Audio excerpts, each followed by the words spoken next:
to Nasty Knuckles, the Hockey Outlaws podcast, with your hosts, Derek Nasty Settlemyre and former Philadelphia Flyer enforcer Riley Cote, as they go behind the scenes with your favorite NHL players.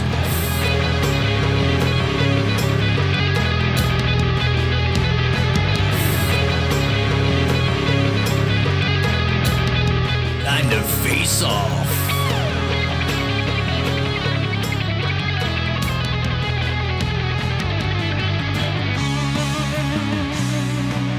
All right, welcome back to another episode of Nasty Knuckles. What's happening, Nasty? What's up, Rig Aurelia? How does it feel to be a champion again? It feels pretty damn good. Not going to lie. Tell you what, you had the mitts it looked like Patrick Kane out there. A little showtime the other night. Something like that. Something like that. What a play to Rocker. You did the old spinorama delay to let Rocker get there. Then the sauce. You got to have a little hot sauce. With the Tovey twig, sorry. With the Tovey twig. Thank goodness you changed. Yeah, I needed that twig. The old Reebok 2007 edition was outdated. So you got the old upgraded Tovey. And I'm actually shocked that thing lasted you that long. I don't even know how you were using that. I don't know. Our boy Foxy has been using the same stick for years. And he's got a bomb. Yeah. Like he's got a really good shot. And it's gonna happen to him soon. Foxy, Settlemyre skate sharper, man. Got the twigs here. Grab a twig or two. We got Howie Steele. We got Howie's got the steel. We got the twigs. But anyway, that was fun, man. Good game. Yep. And, I like playing those guys. A bunch of good dudes, and that we get the bounces closer against that team. Got some bounces. Where's the hardware? I mean, the Zamboni's on the ice for even like the buzzer. Take the team pick. Not even no team pick. Chicks running around the ice. Like we didn't even get to Sally. Like, you know what Billy Clement said last week? He wanted to kill somebody. Like these people are everywhere, but the Zamboni still came out. I don't know what happened there. I'm gonna talk to the rink manager there and see what's up. That was tough. I know. You ain't kidding. But that was fun. You got LV got ants in his pants there or what? He's feeling it right now. He's the opposite of you. If everybody could have seen the 6 yawns in 90 seconds you just had. Well, the 50 milligram edible is wearing off. 50 girls are down. It's time to unwind your Nas. Come on, man. You know the routine. I would be on Pluto if I had a 50 milligram edible. Anyway. So, that was fun. The boys, Natty Ice, good little summer season. I don't know if they call it summer or spring, what do they call it, but it was fun. It was it was a good time. Good time anytime. Glad I was able to squeeze in at least 3 games there this season. I know. Third in the championship game. Yeah, you made it for that one. So yeah, man. That was great. So, fans of Philly, we're on for at least two long-term trips or road trips or Nashville in March, those down. Yep. Vegas in December. Can't wait. 4 days in Vegas. They don't know what Nasty Knucks does in Vegas. I mean, this is besides what I gotta figure out a way. No. And it's really gonna mess you up because it's gonna throw me off. The hours, 9 there is really 6. You're gonna be a mess. Oh yeah. Like I will keep you up. There'll be a little something going in your drinks. You're not going to bed. You're not going to bed, buddy. 4 nights, I think it is. And then keep your head on a swivel. And then Nash Vegas. Then we got Nash Vegas. I mean, missed that place. No, I haven't been in a couple of years. I can't wait. But and then we got some other ones sprinkled in. But we'll keep you guys posted. Fans of Philly, looking forward to interacting with the crew and having some fun. I'll tell you what. Howie's got the steel, makes a lot of those trips. So he does, eh? He's gonna have the gold chain on, the big shades. I can't wait till you see the outfit we got for Howie, my man. Beauty. Looking forward to it. That should be a lot of fun. Then also in September 11th, the Nasty Knuckles and National Ball Hockey League ball hockey tournament and Marlton hockey rinks. Should be a good time. It's going to be awesome, man. Be sure you check out info online and register individually as a team. Reach out for any sponsorship opportunities. Should be a cool event. Definitely have some alumni coming by, potentially some fly guys, depending on schedule. September 11th is right in the wheelhouse of training camp. So got a couple though that said they'll come by. So we'll loosen up in the afternoon probably. We might have to we have our goalie and I'm not giving it away yet. I meant to tell you that earlier, but we'll talk to you about that earlier. We've got 4 so far on our team, on the Nasty Knuckles team. I added 2 people today. Premier goaltending or what? I'm the premier goaltending, and I am the GM. I just telling you now. There you go. You're assistant GM on this venture. All right. Just let me know. I'll run things by you, but after you've already committed to them, you're just gonna let me know. Well, they signed a deal. I probably paid them a little too much, but it's okay. You know, there's no salary cap. We kind of like the Tampa Bay Lightning here. Yeah, right. We'll got like 13 guys in the IR. Yeah, they'll be back just in time for the championship game. Yep. Well executed, Tampa. Yes, but seriously, it's going to be so much fun. Everybody, like Riley said, check it out on all our sites. Individual registration, you get put on a team, but put your own team in. It's going to be a lot of fun. And anytime TimmyParr.com is involved in something, you know it's a party. Oh yeah, so, Timmy P. Yeah. 4v4. Yeah, is it 4v4? 4v4, yeah. Lots of running rigs. Yeah, lots of space. Oh, I got the twig ready to rock. I'm going to use one of Chara's. It's going to be so long. Oh, the buggy whip. 4 on. The old pool skimmer. Woo. Get the reach. It's going to be fun. All right, Nas. I think it's time we hop into episode 35 with your boy. Yes. And our boy. Nicklas Grossmann. Grossmann. As Hartsey said. All right, let's check it out. All right, let's do it. Welcome back to another episode of Nasty Knuckles. I'm Riley Cote. And I am Derek Settlemyre. This week we are so happy to have our great friend from over in Sweden. And I'm not talking about ABBA. I'm talking about my main man, number 8. As we used to say, my man, Nick Grossmann. What's up, brother? My man, that's what we used to say. That's right, man. What's up, Grossy? It's been a while.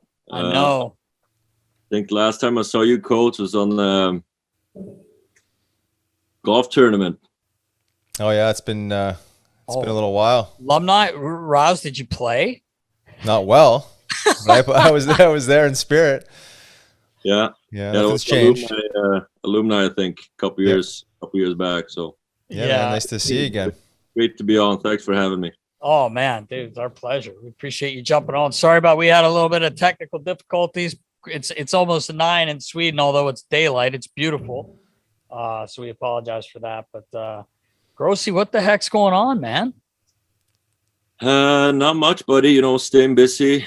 Back in Sweden now. We moved back a few years ago, kind of after the career ended up in Calgary. So moved back, ended off the hockey career back here in Sweden with a couple teams, and now I'm in my second year as a strength and conditioning coach for the team I actually started playing with as a junior kid. So wow, that's awesome. Kind of came full circle, and that's awesome. Enjoying the gig, and yeah, it's fun staying in hockey. Yeah, I was gonna say you get to still go to the rink, be with the boys. That's awesome, man. I didn't realize you were doing that. That's awesome.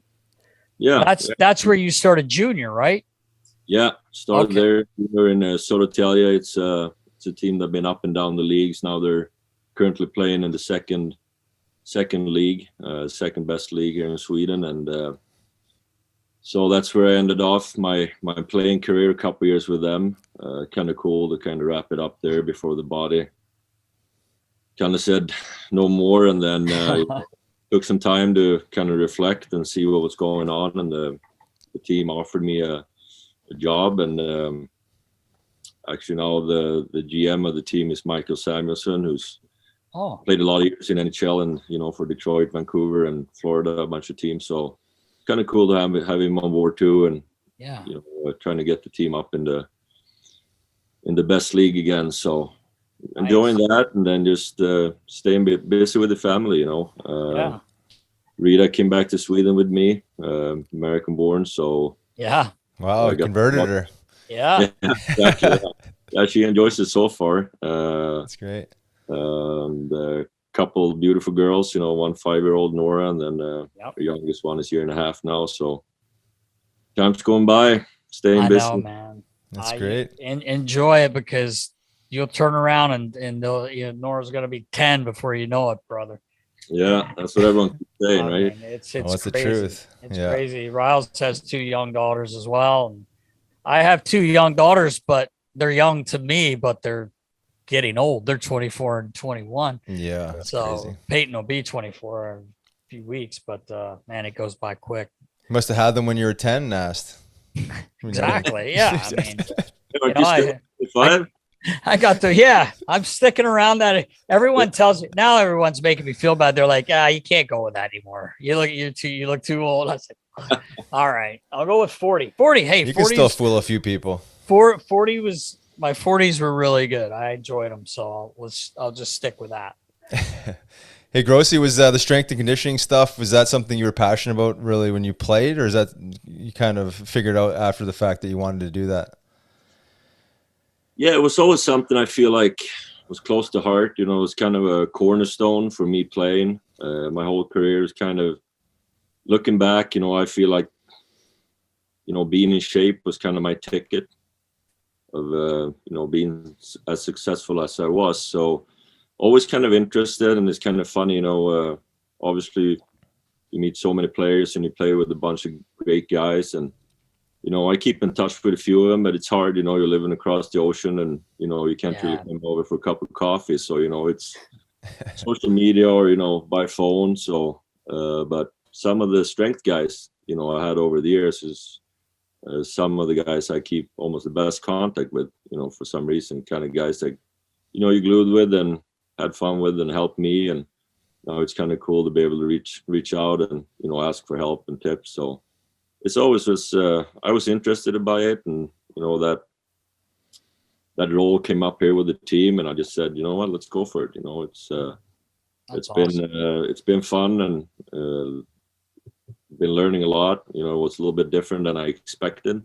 A lot of hours in front of the computer and doing research and reading books and kind of trying to stay on top of it. But that's kind of the beauty of it. It's challenging. It's nothing even though, you got some experience from playing yourself, it's a complete different ball game, trying to get 25 individuals and right level. So that's kind of what I'm keep doing it. I feel like it's challenging, kind of gives me a great, pleasure in waking up every morning and try to help some other guys to be successful. So and it's evolved so much, and it's always evolving. I mean, from when you came into the league, American Hockey League, I think in 05, 06. I mean, it was still a little bit old school, right? I mean, as far as like the training, I mean, the strength and conditioning. For sure was, man. It was kind of cool in a way.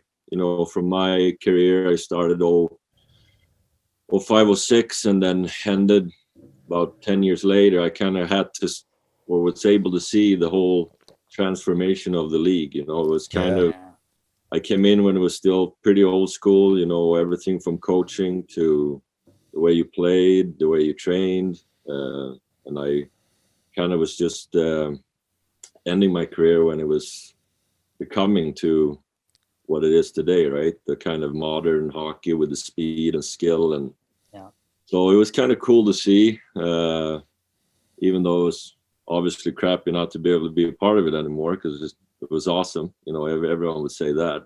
It was cool to see that transition, kind of having a first row seat to it. Yeah, it's funny. One of the things, like, obviously I'm not with the with the team anymore.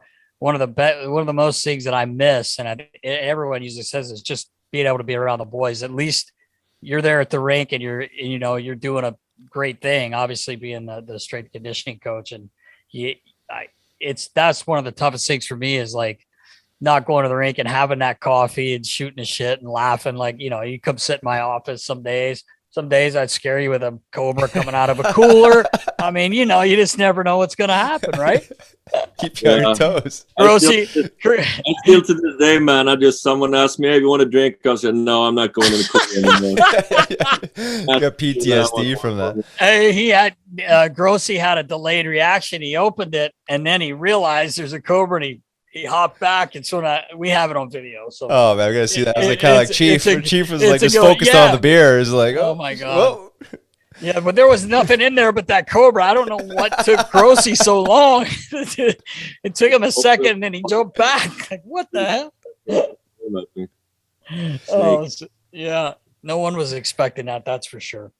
Oh man, but that's great. You get to go to the rink and be a part of it, though, Grossy. That's awesome. Yeah, it's fun. Like I said, it's awesome. You know, you still be able to be involved with hockey and everything that comes with it. And like you said, man, everyone would say the same thing, you know, that played. It's, you know, the boys you remember and all the good memories you created and, you know, the shooting shit in the locker room and all that time around. And, you know, there's a few games, obviously, that sticks out. But overall, you know, you don't probably remember that 4-3 loss up in Winnipeg on a yeah. Right? You know, or maybe you do because you just brought it up because it was so cold. I know what you mean. I'm kidding. Yeah. Oh man. I said one more question about your strength and conditioning gig there, and I know like Europeans, well, at least back in the day, I don't know for sure now, but they seem to be. I say a little bit more ahead of the curve, maybe, you know, back in the day, as far as some of their philosophies go. Did you notice that? And as the North American strength and conditioning kept up with, you know, the way the Swedes do it. But I mean, I think in Europe and in those leagues, they seem to they did a lot of running, there was just a lot more maybe body weight stuff back in the day. But do you want to talk to that a little bit, or? Yeah, I think you're right on point. I think.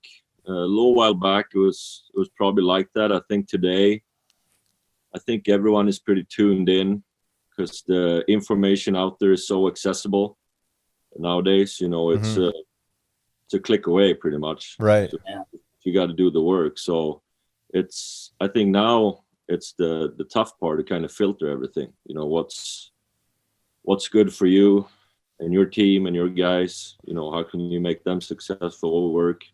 I don't think there's not an ABC how to do it. That's my opinion, because then everyone would train the same way. Yeah. So you kind of have to find your own formula, put together what you believe in, what you feel works, and you know what you want to stand for as a coach and as a team, and all that comes with it. So there's so much out there, and it's a lot of time. I feel going out to just kind of filter through what's legit and what I think works, and a lot of experimenting, of course. And you know, we're gonna probably be here in a few years and saying, you know, why the hell did I do that? You know, yeah, right. No, it's true. Yeah. Changed so much. Yeah, but yeah, I know there's a lot of American and Canadian, you know, strength coaches, and always. Few years back, they always asked, "Oh, why do you guys do so much running and, you know, lifting weights this way?" And I think it's evolved on pretty much every level. And like I said, there's great trainers for everywhere you look, coaches. So you just kind of try to lift the right stones to create contact, and like I said, filter through a lot to find what works best for you. Right, and a large focus on recovery. Right, I think that's the one thing that I've noticed that's somewhat universal, is that really find that balance of the work versus the recovery, and you know, self-preservation and lengthening guys' careers, right? Yeah, I agree, and I feel like that was kind of a cool,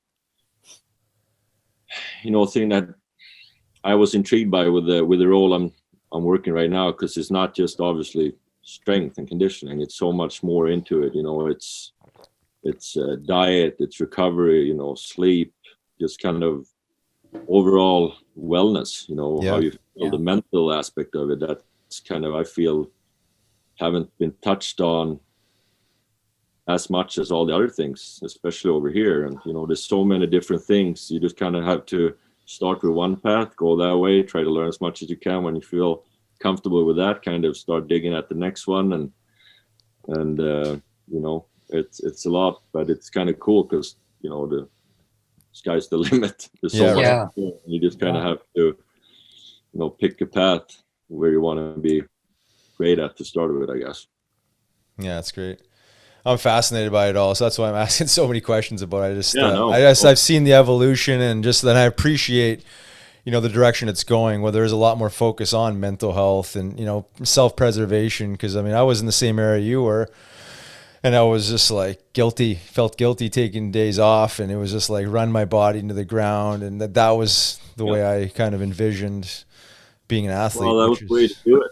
Yeah, right. It's true. It was the way I'm told, right? Yeah, right. Go hard or go home, boys. The way it was. Yeah. Oh, that's the truth, man. That's Grossy.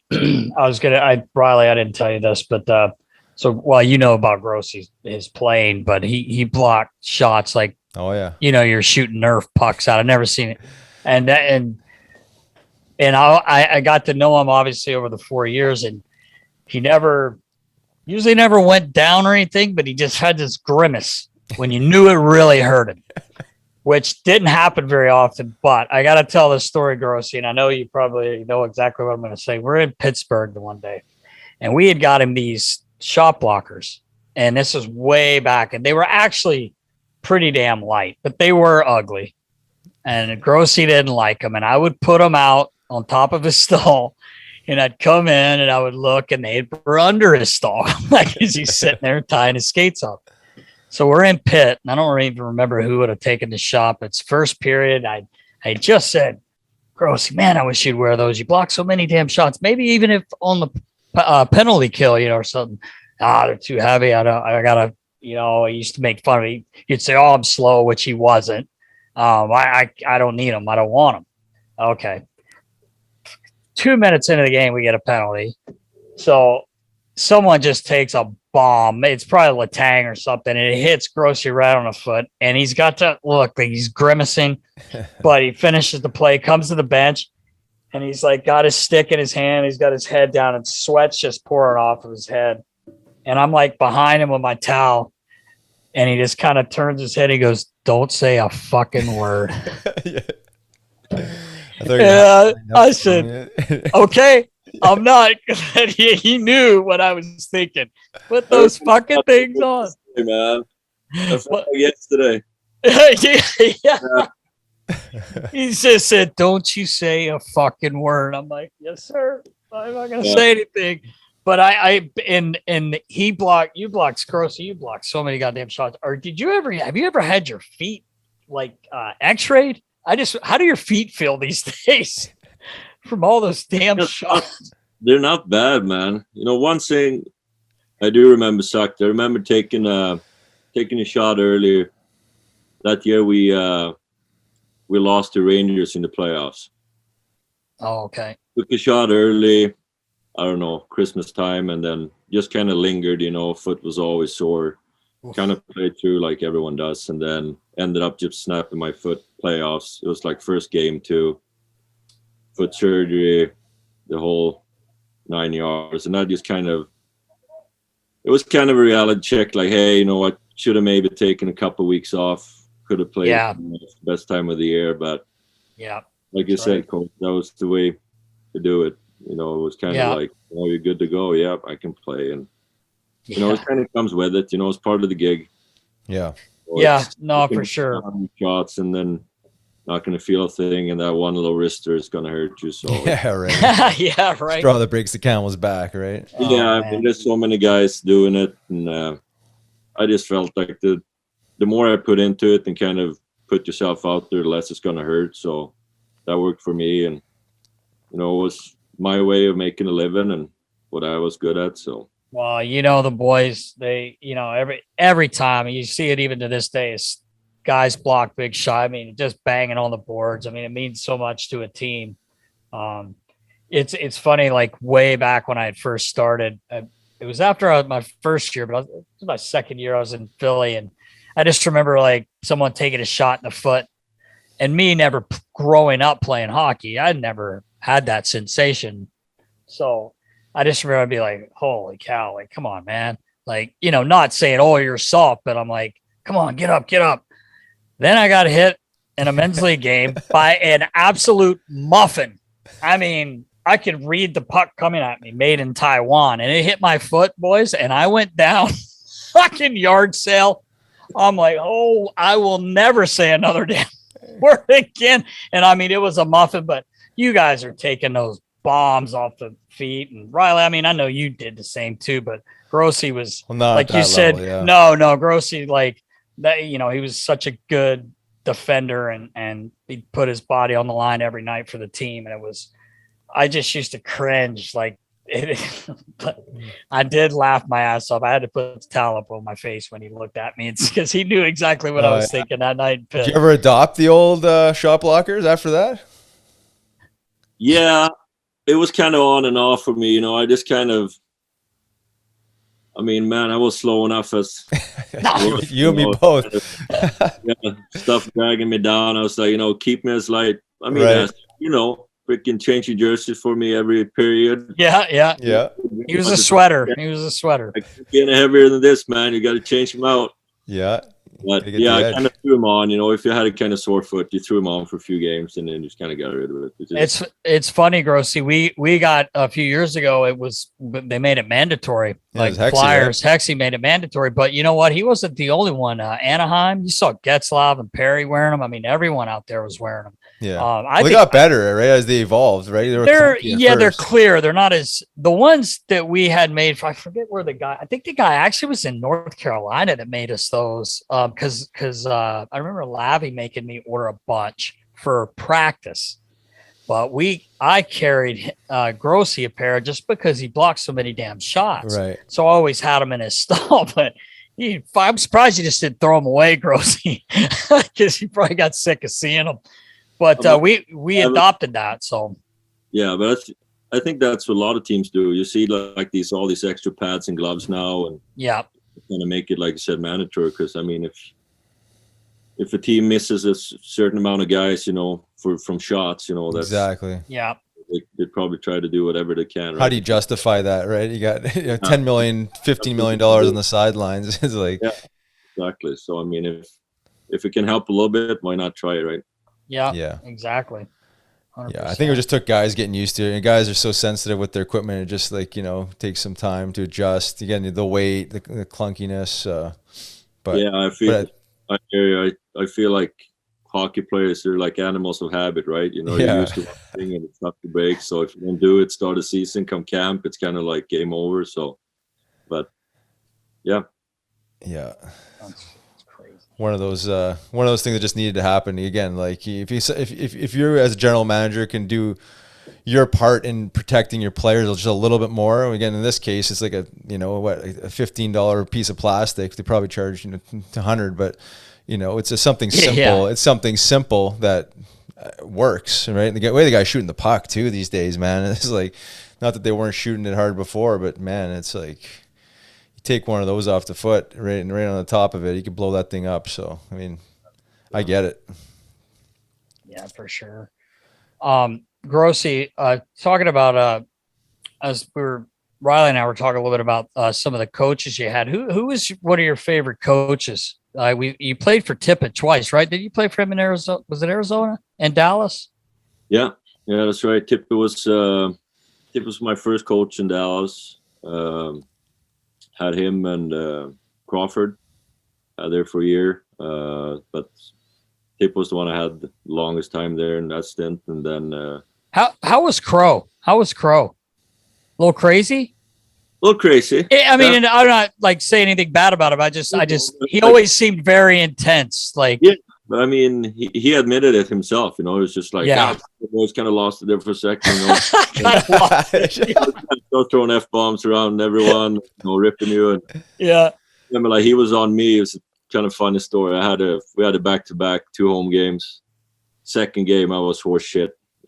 Shouldn't have been playing, and he just kind of took me aside in the locker room and right in the stick room. Next door to all the boys, just started ripping me a new one. Just gonna send me home to Sweden, and I mean, I earned it. But at that time, a young player, you know, didn't know what to expect. I was just kind of like, holy shit. Come in the locker room, all the guys just sitting like, holy. But then, you know, the next day he comes in and it's like, hey, sorry, Gross, you know, I didn't mean to. I just kind of was in the game. I wanted to win, you know, and I was like, all right, I respected that. You know, he was honest about it, but it was, it was a little crazy, but, you know, I respect his, you know, his kind of will to win. There's always a fire in his eyes, and he looks like that kind of guy. Wanted to win. I never, I met him a couple times, but I never. You always hear, so I just wondered. I knew you played for him. Was he? Who was more passionate? We'll use that word, Lavi or Crow.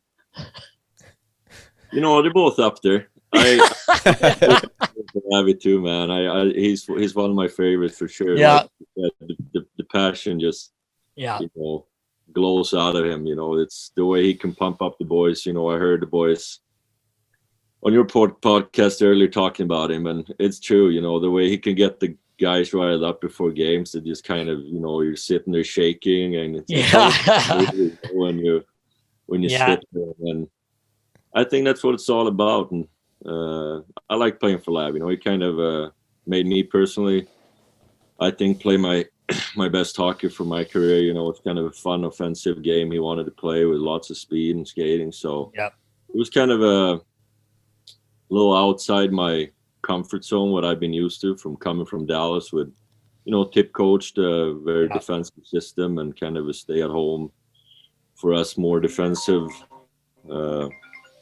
players. But it was fun playing for Lavi, and he was up there too with a passion for sure. Yeah, he definitely was. Nasty was responsible for some of that passion. We're feeding him Red Bull shots and Sudafed and whatever he's giving it to him before the game. I remember one night he would, first of all, he drank 6 cups of black coffee from 3 or 3:30 until 6:30, basically. Plus the Red Bull condensed into a shot. Then he would ask me for the GNC pill that was just like a workout pill that, like, it just made your heart flutter.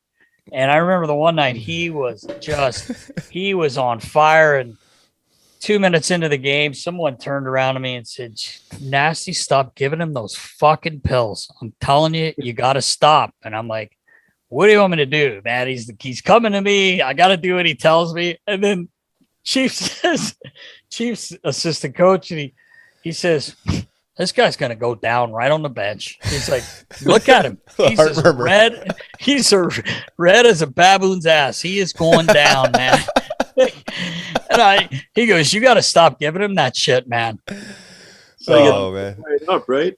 He was, man. He was fighting. He would, Gross, you know, we would score a goal, and I mean, he would just 1-0 in a regular season game, and he'd turn and elbow me through my shoulder. I swear to God, that's why I had to have one of my shoulder surgeries, because he's a big man. Oh yeah. And but we used to, then when I got used to it, then we'd hit each other after goals, but it was great. He was fun.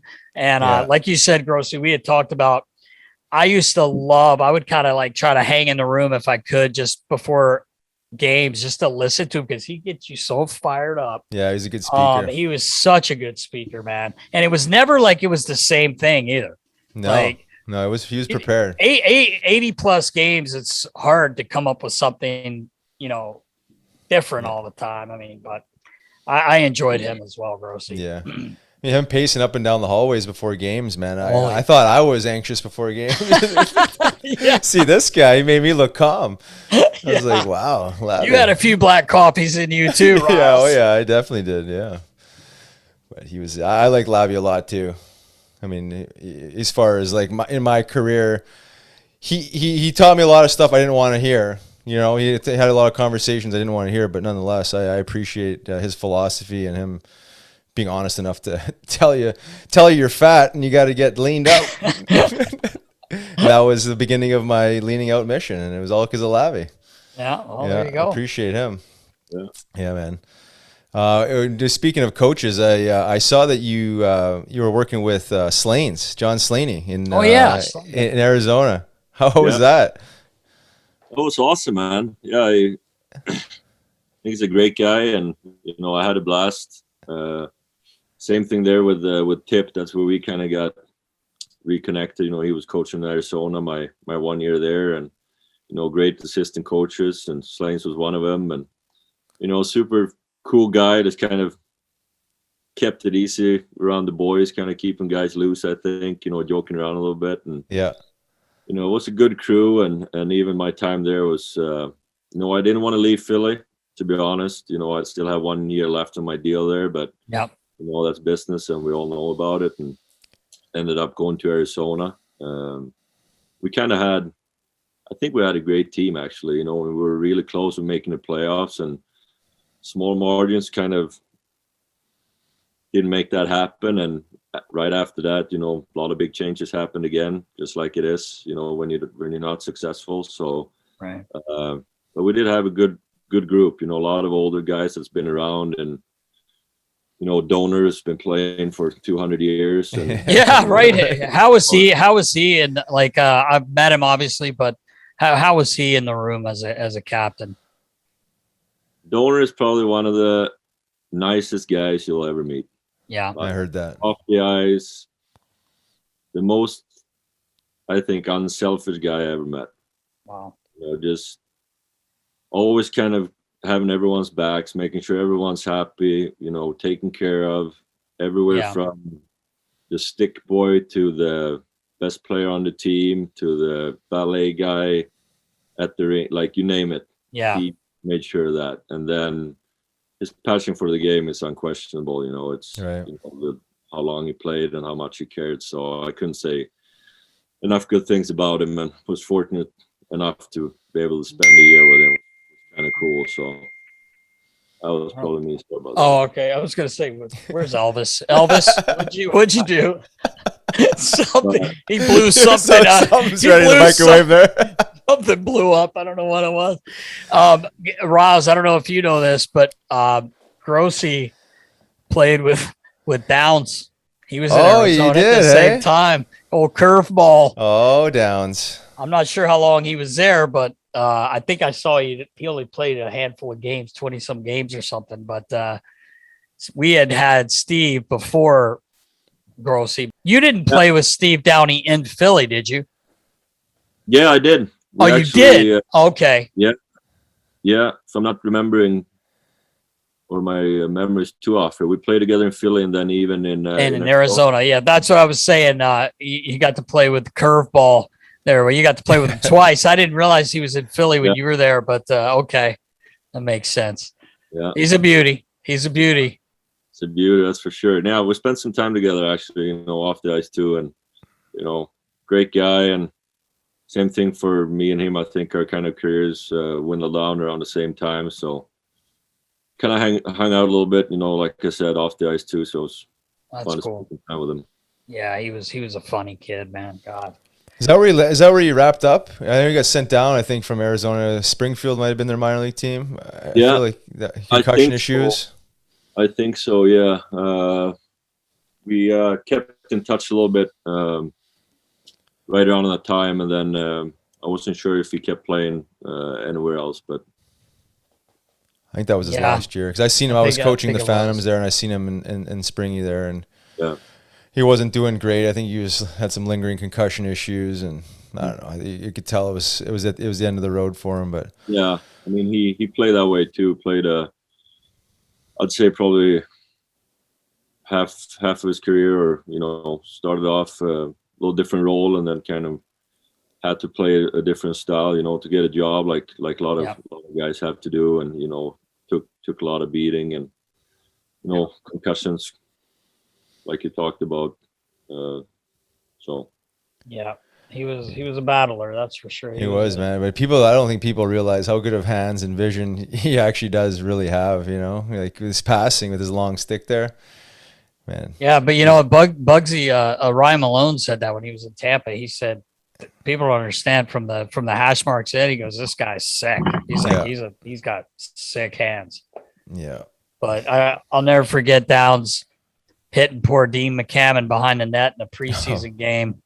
I thought the guy was dead. He caught him. Dean was kind of looking back at his pass, and Downs came the other way from about the bench to the far end of in Ottawa there, and that poor guy was out cold, and everyone obviously jumped Downs, and he's a rookie, and he lost his damn ear things, his hearing aids. He lost his hearing aids in the whole scramble, but that poor Dean McCammon was getting pushed all over the ice, and the refs were trying to protect him. Yeah, and get him away. Really ugly.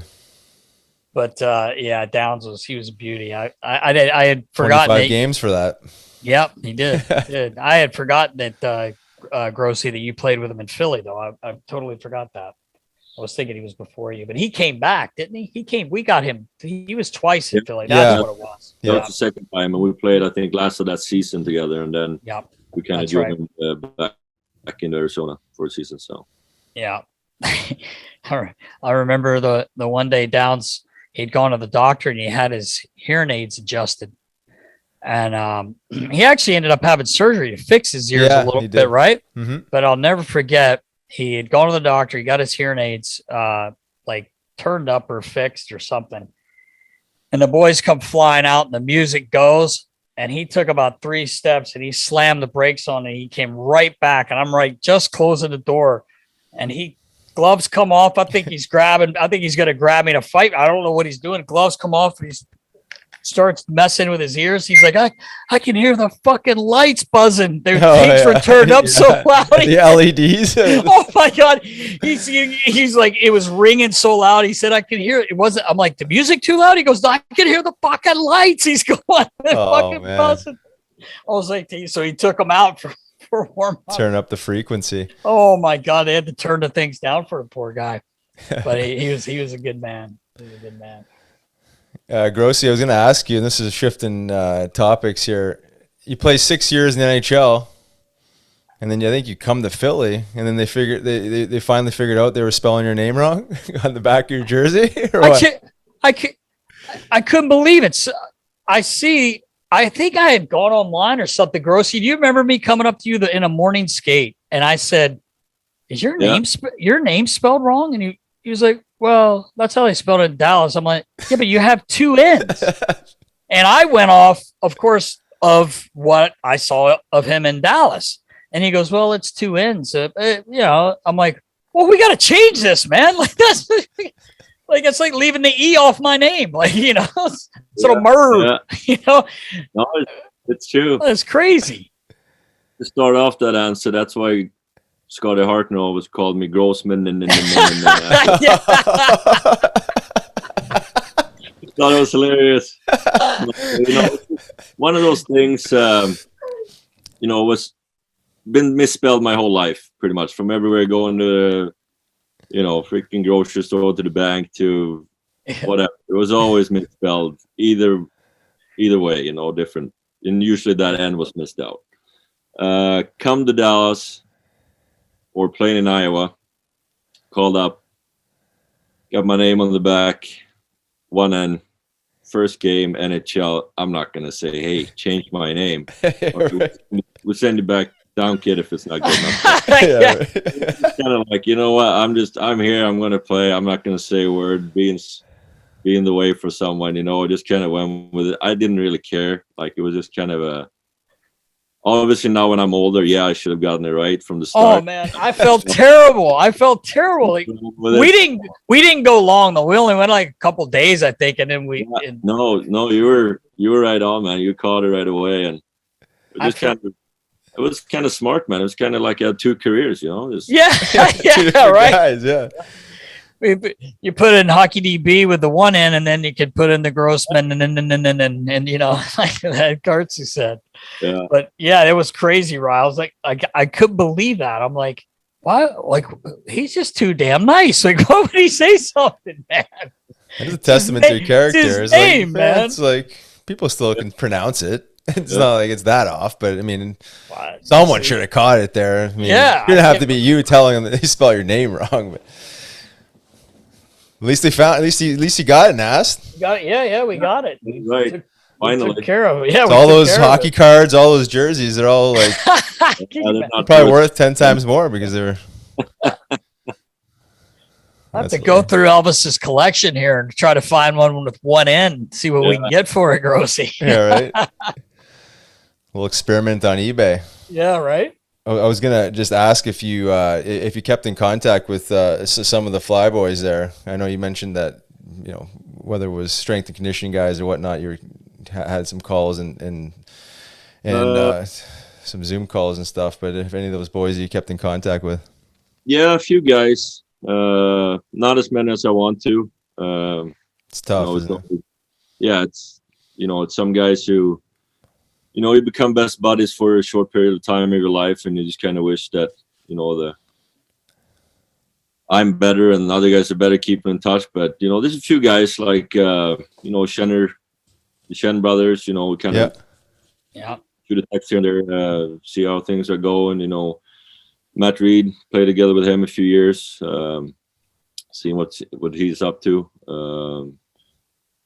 So a few guys, not too many, like I said, but, you know, just kind of, I don't know, checking in once in a while, see how things are going for some guys. So, yeah, it's so hard too. It's a little bit easier with social media, obviously, with like Instagram or something, if guys even have it. That's kind of how, you know, try to, you know, I see someone and I'm like, oh, let me shoot him a message at least, you know, but you wish you could take more time to even get together, you know, just get a bunch of guys together. It's just so hard, families and you know, everything, everyday life, you know, like. We're usually over once or twice every year, you know, see the family on the other side of the pond. So try to usually make pit stops here and there, and, you know, seen you a few times, Nas, when we've been over, trying to catch up with the guys here in town. And like I said, saw you coach at that alumni golf. That was kind of awesome. See a couple of guys you haven't seen, you know, Rinaldo was there, and Adam Hall, a few boys you haven't seen in a lot of years. You know, the hockey world, like everyone knows, and once it, you know, ends or you go different paths after a season or you get traded or whatever, it's kind of a quick goodbye, and then you never see the guy anymore. So it's always fun to catch up with guys that you spent quality time with, you know, at the rink and, you know, battling together with on the ice. So yeah, for sure. You appreciate those moments for sure. How about those? How about those? Speaking of the Shins, how about those Shin boys with 3 cups now? Two obviously with Luke, 2 back to back. Yeah, no big deal, right? Yeah. Nah, not a big deal. That's huge. Yeah, it's awesome to see. I feel especially with, you know, been able to play with them for a few years and seeing the work they put in, and, you know, both are just great human beings. They are. Love to eat great dinners, you know, have a good muck, like they would say. Oh, so. Yeah. What bucky you gonna wear, Grossy? We gotta go muck. Just kind of got their own language going, but, you know, like, a lot of guys would say the same things. You know, just great human beings, and you know, for sure, I'd see why they fit in on any good team, and you know, great for them to be able to win it, and both of them just kind of cool. You know, it can't be too often. You know, you got 2 brothers, and it's wild. I guess three Stanley Cups now, so it's awesome. I told Braden the other day, you got to at least tie him. Like, you got, you know, he's gonna hold the bragging rights. Yeah. Oh man. Yeah, we had Braden on, I guess, not too long ago, and I think you've been talking to Luke to get him on, but yeah, Shenner, you know, it was nice to see Shenner have success there with Chief and in St. Louis, and get his perspective, because he did play for Chief in Philly too, right? Yeah. He did. Yeah, because you played a couple years with Chief there, right after Levy. Yeah, so to see him turn that around, and, you know, I always knew that Chief appreciated Shenner's game. I think there was a time and a moment there where Braden, like, I'm not sure if he was necessarily playing in the right role, at times early in Philly. But I think Chief got the best out of him, and I mean, he's a power forward that can shoot, and I think he adjusted pretty well in St. Louis there. So yeah, he thinks very highly of Braden.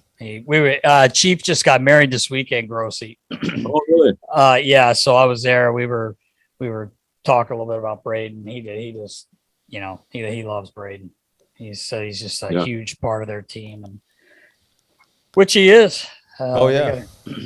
So. I mean, I guess, yeah. So Grossy. So when Lavi got fired and Chief kind of took over, I feel like he did something similar in St. Louis there, where maybe it took a couple weeks, but it was kind of like just getting back to basics of conditioning and getting these guys to skate. I know that he did that with you guys in the Flyers, right? There was like an element of, I think that was the year there was a really horseshit training camp there, right? I mean, I think it was a suspect training camp, and then I think they lost all preseason games, or maybe tied one or something, and then Lavi got let go, and then it was like, well, these guys aren't in skating shape, like there was no one skated. 3 games in, I believe it was. Where did we go? Lake Placid.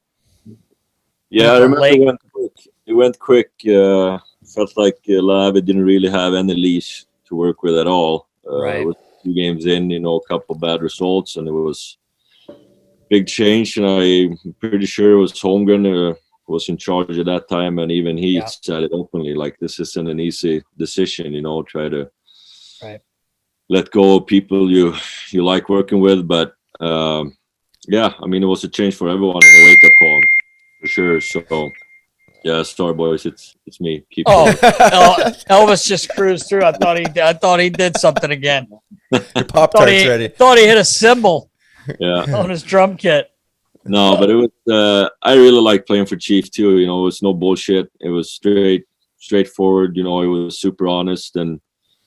Just demanded hard work and, from the bottom. So I think, obviously, the great success he had with St. Louis kind of shows what he's all about. And I just feel like when he came in that quick, I don't know if it was anything planned or not, but probably took a little while for Chief, would be my opinion, just to kind of find his ground.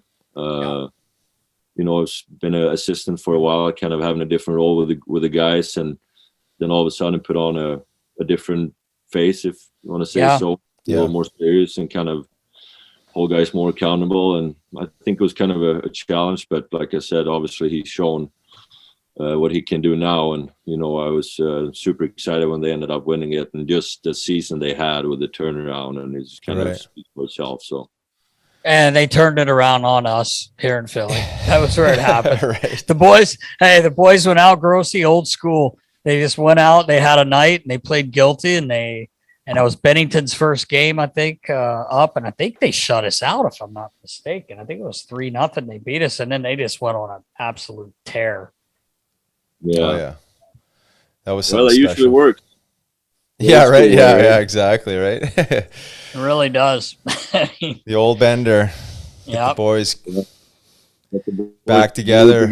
Yeah. Yeah, I remember we did that a few years ago, and we had lost a bunch, and we went out to Calgary, and Jakey said, "Let's go! Everyone's going." I think he told the story when he was on the show. Yeah, I heard it. And we ran off. I think we won every game on that trip. We were 5-0. My boys are like, so we just got to go get buckled every night before we play. Well, he was open about it too, wasn't he? Like, yeah. We went and got drunk. That's what he said. It's exactly what he said. Yeah. We all went and got drunk, and then we caught fire. He is going to say whatever he wants. You know that, Grossy, that guy. Yeah, I know that. I don't know if you saw that little tidbit he had this year with one of the writers. Asked him a question, and he kind of everybody's like, TK damn near spit his water out. That was priceless. He was sitting beside him. He's like, what? He's like, he didn't want to respond, but he wanted to respond, and he wanted to make know why he didn't want to respond. It's like, that's Jakey though, right? Yeah, that's Jakey. He's gonna tell you what he's thinking. That's for sure, man. Yeah. You gotta appreciate that, no matter who it is, right? I mean, at least you know where you stand. Holding it in and being weird about it. He ain't holding anything in. No, he's definitely not. No, it'd be good for him to go back to Columbus and get a fresh start, or just go back into. Yeah, he seems excited. Territory. I talked to him yesterday, and he's pretty fired up. Yeah, I saw that moving back. Yeah, right where he started.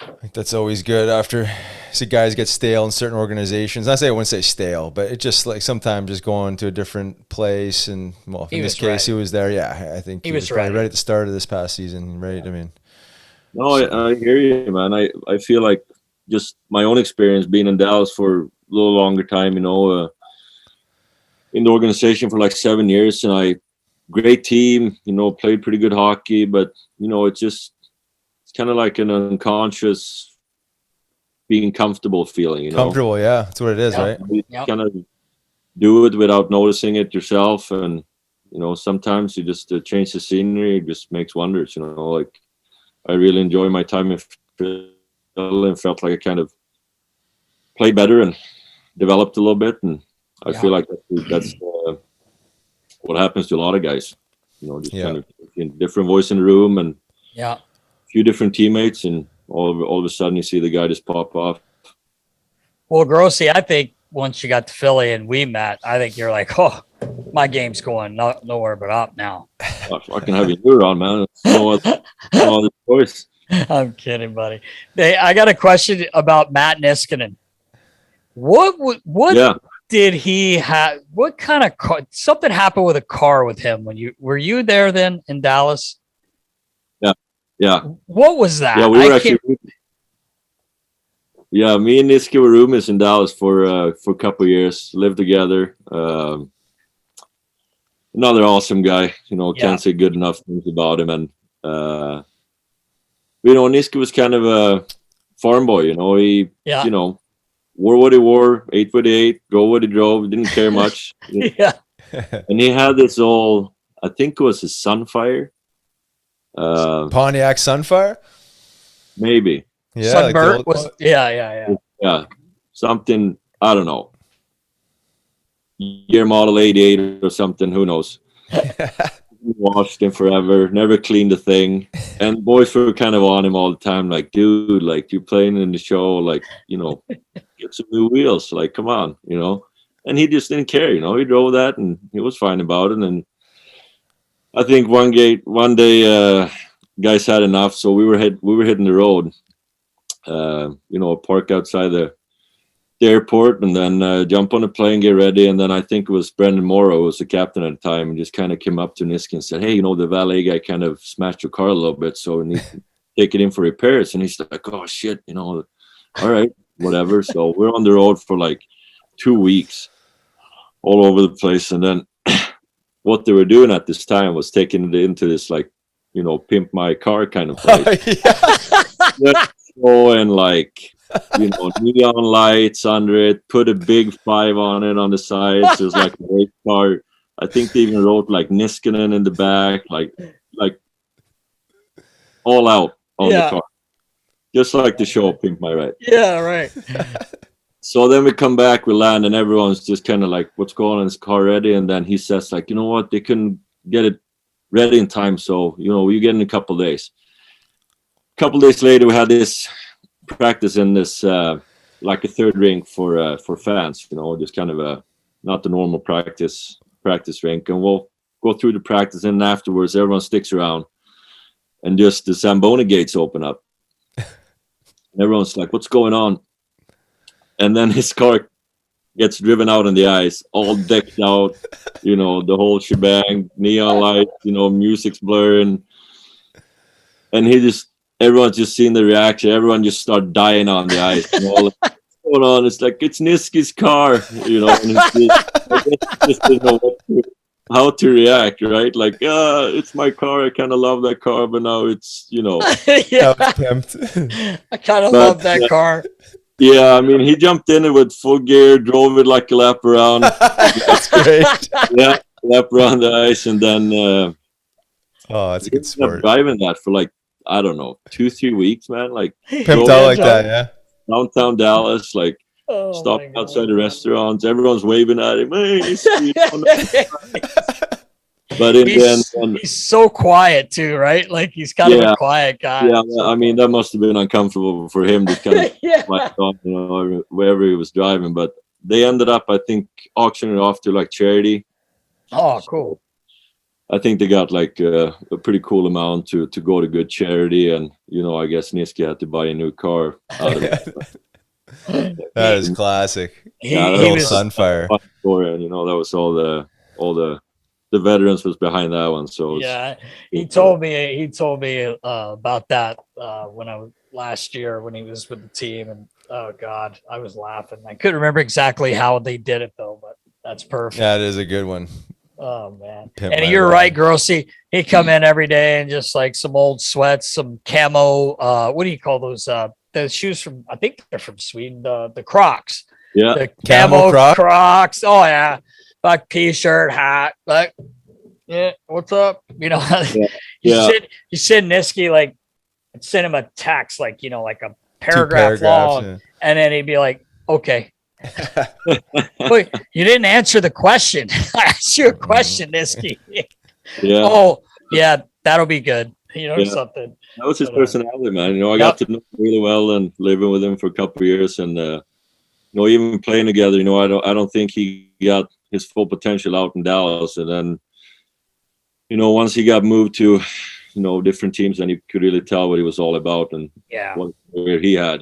Just the impact player he was, and it was pretty cool to see, and actually a little surprised to see when he retired there. Yeah, he shocked a lot of people. He was a huge part of the team last season, and I really believe it hurt them losing him. Yeah, I mean, big sure. time. It tough to replace those minutes. He and Ivan Provorov were, I mean, the chemistry it came quick too. They created it quick, and then they were never separated, and they just complemented each other so well. And Grossi, to your point too, I don't think Niski could play. Like, he had some skill too, and him and Provorov together were great. I mean, they really were, and they play all night. They play, they wanted to play 30 minutes a night. But we were all shocked when he decided to retire. But God bless him. Everybody has their own reasons, and there's obviously something there that. But great man though. I was able to have him in some USA stuff too, so I knew how quiet he was coming in anyway, because you have to basically go up to him and make him talk to you if you want to talk. And I'm so damn hyper. I'm always scaring him off. Yeah, I probably scared the shit out of him. I don't really want to go. Maybe that's why I'm not there. Maybe that's why I'm not there anymore. That's why he retired. He's like, I had enough of his No, it was funny because before the boys went to the bubble last year, I wasn't with them anymore, going to the games and stuff. But he had me over. A bunch of the guys were there before they went to the bubble, and I'd never seen him talk so much in my life. I think it could have been maybe a couple pops deep, Coors Lights. Yeah, Coors got him going, but he was talking like crazy. We sat in his living room about 4 a.m. and he just did not stop. I think you talk more today than you have in the years that I've known you. But great guy though, Grossi. You're right, man. Really good human being. Yeah. All right, Grossi. I know it's getting past your bedtime there. We're at maybe 10 p.m. Sweden time. It's round 10. Grossi, it's almost past Riley's bedtime. You don't know this. It's creeping up on his bedtime. Yeah, man. Early bird. And you know what? One more thing, Grossi. I miss you like hell. But 2, I think you need to have Riles come over and do a yoga instruction for your team, because he is a yoga instructor now, just so you know. And who was it said you wear leggings? I forget. That was PJ Stock. Yeah. He said he wears leggings. Yeah, man. You're under the bus, huh? Oh, yeah. Yeah, I take a lot of heat from Nasty. He doesn't understand it. I'm going to whip his ass one of these days once he wants to hop into the hot yoga room with me. And well, we weigh about the same now, Grossi. This guy weighs about $150. Oh, $180, man. Give me some credit. I'm kidding. Yeah, man. Seeing what you're doing. I remember we talked a few years ago with, everything you're doing, and it's cool to see, great for you, and keep up the good work. Yeah, thanks, man. Likewise. Yeah, I think when you get your face smashed in enough and your body banged up enough, you're forced to start taking care of it. And, thank God I'm on the path I am now. Wish I could have been a little wiser back in the day. Maybe I could have lengthened the old career a little bit, but Shoulda, woulda, coulda. Yeah, right. Yeah. Right. We appreciate you, brother, man, and sorry about the lateness of this because we had those issues, but love seeing you, man. Love talking to you. Give Rita, your beautiful wife, a big kiss for me on the cheek. Yeah. I don't want to get her excited. Give her a kiss on the lips, but make sure you say hi. Yeah, appreciate you guys having me on. Listen to you guys for a while, and it's awesome to see you again. And we'll keep in touch. Yeah, for sure. And when you do get back over, you got to come into the studio. Oh yeah, for Grossy 2.0, baby. Yeah, man. Absolutely. For sure. That sounds great, guys. All right, man. Take care. Good luck, buddy. All right, thanks for having me, boys. Take care. Anytime, man. Last thing, Nasty. Yes. I'm still waiting on those hats. All right. Hey, yellow and blue, right? Yes. Got you, man. But you got to send me your address over there, though. I should have sent them to New York when you were just there. Yeah. But I will. You got Let's go, Nast. Get on it. I am. I'm on it. You're going to get some Nasty Knuckle stuff, too, by the way, buddy. Yellow and blue. It's coming your way. All right. Appreciate it, boys. Take care. See ya. All right, brother. Bye. All right. That episode was brought to you by SettlemyreSkateSharpening.com. How he's got the steel. Now he's got the goods. Check him out. SettlemyreSkateSharpening.com. And are you stressed? You got pain? BodyCheck Wellness has got you covered. Check out BodyCheckWellness.com for all your hemp-derived CBD and functional mushroom needs. And just want to say a big thank you to Nicklas Grossmann for his time. Your man. What an awesome dude. Team guy, stand-up guy. It's nice to reconnect with him. Yeah, it was, man. He was a great guy in the locker room. Everybody loved him. He was a lot of fun to be around. Yeah. He's like sneaky funny, sneaky cool he guy, is. He really is, man. He really is. He was a warrior, man. That guy. Oh yeah. God, he used to block shots. I mean, we talked about it on the episode, but he blocked shots and you just cringe. Anytime guys block shots, you're like, ow. But, yeah. I mean, he just, he ate a lot of pucks, man. Yeah, he was good at it. He didn't think twice about it either. It didn't matter what position he was in. He was getting in front of it. He wasn't one of those guys that had which I would. The guys that I've had tons of players where you're putting extra padding on, which hell yeah, you should. Like we're begging guys to wear the the foot guard, all that, and wrapping around the side of the shin guards down low, especially where there's that little open gap from your skate to your shin guard. I mean, he just was a guy that he was just a tough SOB, to put it simply. I mean, and there's a lot of guys like that. He's not the only one, but he was just a guy I was fortunate enough to get to work with. And Riley, you know him, and he was just a great guy, man. Just so much fun to be around, and he was a great teammate, man. We've a lot of these guys we say that about, but it's true. He was a really, really good teammate. Yeah, man. Yeah, he played the game the right way. He kind of touched on it a little bit, like he knew what he had to do to stay in the league, and big body, obviously, but blocking shots is part of that protocol. So nice to see him have success. I think he's just under 600 games. That's quite an accomplishment, and nice to see him doing well and staying in the hockey game and doing something he loves. So. That's what we were saying. It's great. He gets to go to the rink, still be with the boys. He's kind of a little bit in charge. He's doing his straight conditioning. Yeah, but I'm sure the boys love him, and he's making them laugh and smile, but working their butts off at the same time because he always did keep himself in good shape. He's a big man too. Oh yeah, he is. I don't know if people realize how big he was, but he was, especially with his gear on. He looked like a monster, man. He did. Yeah, such a big guy. He didn't get overly pissed off. He didn't fight a lot. He didn't have to, for one. I mean, that wasn't his role. But good God, I'd hate for that man to grab me, right. And he could shoot, all 150 pounds. I mean, of course you weigh 160 now. So, or is it still 180? $180, right? $180. No, but I mean, just a big bear, But awesome guy. Yeah, it was nice to reconnect. So wish him the best, and got to reconnect with him for Grosser 2.0. Yeah, man. Back in the get him back over in the States. Yeah, we just missed him. He was in upstate New York. I guess they come back every summer. Read us from an area up there, so they think they're kind of in the woods and fishing and hanging out. But two beautiful daughters, just a nice little family. Beautiful. Well, that's a wrap, Knuckleheads. Yep. Be sure to tune in next week for episode 36. Until then, stay safe and have fun. See you, Knuckleheads.